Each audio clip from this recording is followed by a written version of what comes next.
എല്ലാവർക്കും നമസ്കാരം. പോർഷൻ ട്രാക്കറിൽ എങ്ങനെയാണ് ഭാഷ മാറ്റുക എന്നതിനെക്കുറിച്ചാണ് ഈ ഒരു വീഡിയോയിൽ പറയുന്നത്. അതായത് പോർഷൻ ട്രാക്കറിൽ ഇംഗ്ലീഷും മലയാളവും അതുപോലെ തന്നെ മറ്റു ഭാഷകളൊക്കെ നമുക്ക് ലഭിക്കുന്നതാണ്. അപ്പോൾ അതെങ്ങനെയാണ് മാറ്റുക എന്നതിനെക്കുറിച്ചാണ് ഈ ഒരു വീഡിയോയിൽ പറയുന്നത്.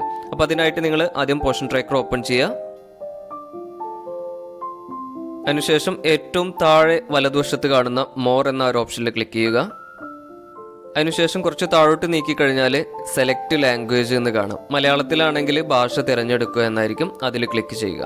അപ്പോൾ ഈ ഒരു ലിസ്റ്റിൽ ഒരുപാട് ഭാഷകൾ കാണാൻ സാധിക്കും. ഏറ്റവും മുകളിലായിട്ട് തന്നെ ഇംഗ്ലീഷ് കാണാൻ സാധിക്കും. താഴോട്ട് നീക്കിക്കഴിഞ്ഞാൽ നമുക്ക് ഈ രീതിയിൽ മലയാളം കാണാൻ സാധിക്കും. അപ്പോൾ ഏത് ഭാഷയാണോ സെലക്ട് ചെയ്യേണ്ടത് അത് കൃത്യമായിട്ട് സെലക്ട് ചെയ്യുക. അതിനുശേഷം കൺഫേം എന്നതിൽ ക്ലിക്ക് ചെയ്യുക. അപ്പോൾ ഈ രീതിയിൽ നമ്മൾ സെലക്ട് ചെയ്ത ഭാഷ അനുസരിച്ച് ഓപ്ഷനുകൾ മാറി വരുന്നത് കാണാം. അപ്പോൾ ഇത്രയും കാര്യങ്ങളാണ് നിങ്ങളിലേക്ക് പങ്കുവെക്കാനുള്ളത്. എല്ലാവർക്കും നന്ദി, നമസ്കാരം.